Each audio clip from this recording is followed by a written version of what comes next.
നമസ്കാരം. Life in അയർലൻഡിലേക്ക് സ്വാഗതം. ഞാൻ റിനി. ഇന്നത്തെ പ്രധാന അയർലൻഡ് ലോക വാർത്തകൾ നോക്കാം.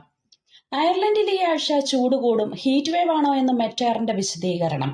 അയർലൻഡിന്റെ പല ഭാഗങ്ങളിലും ഈ ആഴ്ച താപനില 30 ഡിഗ്രി സെൽഷ്യസ് വരെ ഉയരാൻ സാധ്യതയുള്ളതിനാൽ കാലാവസ്ഥാ നിരീക്ഷണ കേന്ദ്രമായ മെറ്റെയറൻ ചൂടുമായി ബന്ധപ്പെട്ട വെതർ അഡ്വൈസറി പുറപ്പെടുവിച്ചു. അയർലൻഡിൽ സാധാരണയായി ചൂട് അനുഭവപ്പെടുന്നുണ്ടെങ്കിലും ഒരു ഔദ്യോഗിക ഹീറ്റ് വേവ് പ്രഖ്യാപിക്കാൻ ചില പ്രത്യേക മാനദണ്ഡങ്ങളുണ്ട്. തുടർച്ചയായ ദിവസങ്ങളിൽ ഉയർന്ന താപനില തുടരുകയും സാധാരണ ശരാശരിയേക്കാൾ ഗണ്യമായ ചൂട് അനുഭവപ്പെടുകയും ചെയ്യുമ്പോഴാണ് ഹീറ്റ് വേവ് ആയി കണക്കാക്കുന്നത്. നിർദ്ദേശങ്ങൾ: ജനങ്ങൾ ആവശ്യത്തിന് വെള്ളം കുടിക്കുക, നേരിട്ടുള്ള സൂര്യപ്രകാശത്തിൽ കൂടുതൽ സമയം ചെലവഴിക്കാതിരിക്കുക, പ്രായമായവരെയും കുട്ടികളെയും കൂടുതൽ ശ്രദ്ധിക്കുക, കടലിലും വെള്ളത്തിലുമുള്ള വിനോദങ്ങളിൽ സുരക്ഷ പാലിക്കുക. ഡബ്ലിനിൽ പിറ്റ്ബുൾ കച്ചേരിക്ക് ആരാധകരുടെ വ്യത്യസ്ത ലുക്ക്. ഡബ്ലിനിലെ മാർലെ പാർക്കിൽ നടക്കുന്ന അമേരിക്കൻ റാപ്പർ പിറ്റ്ബുളിന്റെ സംഗീത പരിപാടിക്ക് മുന്നോടിയായി ആരാധകർ അദ്ദേഹത്തിന്റെ പ്രശസ്തമായ രൂപം അനുകരിച്ച് എത്തിയിരിക്കുകയാണ്. പലരും കഷണ്ടി പോലെ തോന്നിയിരിക്കുന്ന ബോൾഡ് ക്യാപ്സ്, വരച്ച മുഖത്തെ താടി, കറുത്ത സ്യൂട്ട്, സൺഗ്ലാസ് എന്നിവ ധരിച്ച് പിറ്റ്ബുളിന്റെ സിഗ്നേച്ചർ ലുക്ക് പകർത്തിയിരിക്കുകയാണ്.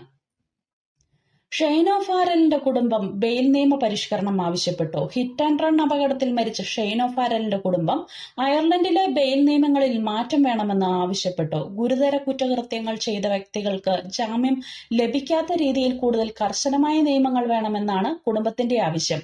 നീതിന്യായ സംവിധാനത്തിൽ കൂടുതൽ സുരക്ഷ ഉറപ്പാക്കണമെന്ന് അവർ ആവശ്യപ്പെട്ടു. അന്താരാഷ്ട്ര വാർത്തകൾ.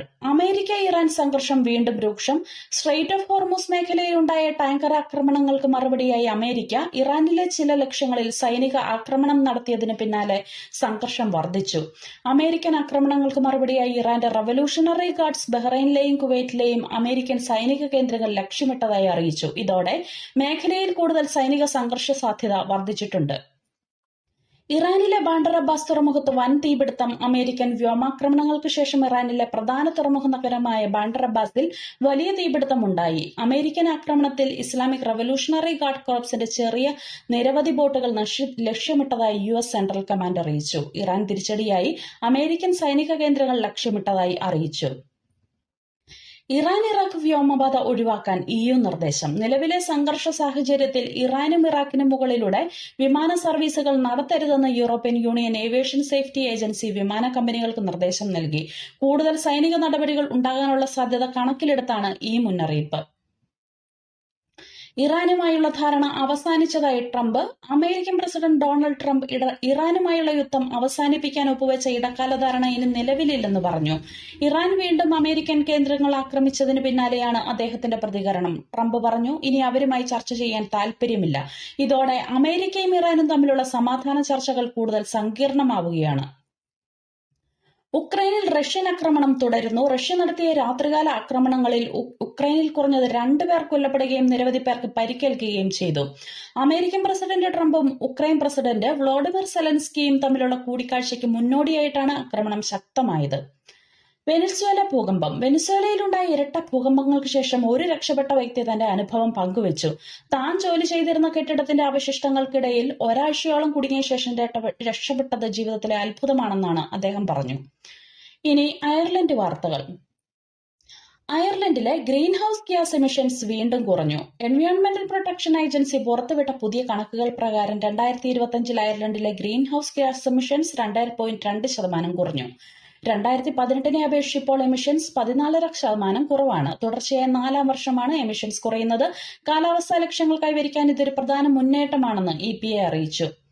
പുതിയ വീടുകളുടെ നിർമ്മാണം കുറയുമെന്ന് ഡേവി മുന്നറിയിപ്പ്. സ്റ്റോക്ക് ബ്രോക്കിംഗ് സ്ഥാപനമായ ഡേവി ഈ വർഷത്തെ ഹൌസിംഗ് കംപ്ലീഷൻ കണക്കുകൾ കുറച്ചു. അയർലൻഡിലെ വീടുകളുടെ ക്ഷാമം ഉടൻ പരിഹരിക്കപ്പെടില്ലെന്നും പുതിയ വീടുകളുടെ കുറവ് 2035 വരെ തുടരാൻ സാധ്യതയുണ്ടെന്നും അറിയിച്ചു. വീട് വാങ്ങാനും വാടകയ്ക്കെടുക്കാനും ശ്രമിക്കുന്നവർക്ക് ഇത് വലിയ വെല്ലുവിളിയാണ്. പേഴ്സണൽ ഇഞ്ചുറി ക്ലെയിംസിന്റെ എണ്ണം വീണ്ടും കുറഞ്ഞു.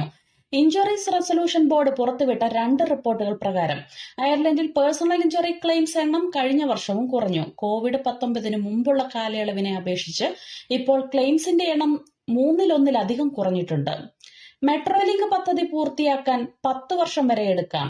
ഡബ്ലിനിലെ പ്രധാന ഗതാഗത പദ്ധതിയായ മെട്രോലിങ്ക് നിർമ്മാണം ആരംഭിച്ചാൽ പൂർത്തിയാകാൻ ഏകദേശം 10 വർഷം വരെ എടുക്കാമെന്ന് മന്ത്രി ജാക്ക് ചേംബേഴ്സ് പറഞ്ഞു. നിർമ്മാണം അടുത്ത 2 വർഷത്തിനുള്ളിൽ ആരംഭിക്കുമെന്ന് അദ്ദേഹം പറഞ്ഞു. ഓ'കോണൽ സ്ട്രീറ്റിലെ ഹാമേഴ്സൺ സൈറ്റിന്റെ ഒരു ഭാഗം അതിനായി ഏറ്റെടുത്ത് പദ്ധതിയുടെ പ്രധാന മുന്നേറ്റമായി കണക്കാക്കുന്നു. അയർലൻഡ് ഫുട്ബോൾ മത്സരങ്ങളെക്കുറിച്ച് FAI യോഗം. ഫുട്ബോൾ അസോസിയേഷൻ ഓഫ് അയർലൻഡ് ഇന്ന് അവീവായ് സ്റ്റേഡിയത്തിൽ പ്രത്യേക യോഗം നടത്തും. റിപ്പബ്ലിക് ഓഫ് അയർലൻഡ് ടീമിന്റെ വരാനിരിക്കുന്ന നേഷൻസ് ലീഗ് മത്സരങ്ങളിൽ ഇസ്രായേലിനെതിരായ മത്സരങ്ങൾ സംബന്ധിച്ച പ്രമേയമാണ് ചർച്ച ചെയ്യുന്നത്. KT ടൈലറിന്റെ ക്രോക്ക് പാർക്ക് പോരാട്ടത്തിന് പിന്തുണ. അയർലൻഡിന്റെ പ്രശസ്ത ബോക്സർ KT ടൈലറിന്റെ Croke Park homecoming fight നടത്താനുള്ള പദ്ധതിക്ക് സർക്കാർ പിന്തുണ അറിയിച്ചു. ചൂടുകാലത്ത് വാട്ടർ സേഫ്റ്റി അയർലൻഡ് മുന്നറിയിപ്പ്. ചൂട് കൂടുന്ന സാഹചര്യത്തിൽ കടലിലും വെള്ളത്തിലുമുള്ള നീന്തൽ സുരക്ഷിതമായി നടത്തണമെന്ന് വാട്ടർ സേഫ്റ്റി അയർലൻഡ് ജനങ്ങളോട് അഭ്യർത്ഥിച്ചു. നിർദ്ദേശങ്ങൾ: സുരക്ഷിതമായ സ്ഥലങ്ങളിൽ മാത്രം നീന്തുക, ഒറ്റയ്ക്ക് നീന്തരുത്, കുട്ടികളെ ശ്രദ്ധിക്കുക. ഇന്നത്തെ അയർലൻഡ് വാർത്തകൾ ഇത്രയുമാണ്. കൂടുതൽ അയർലൻഡ് വാർത്തകൾ മലയാളത്തിൽ അറിയാൻ ലൈഫ് ഇൻ അയർലൻഡ് ഫോളോ ചെയ്യുക. നന്ദി.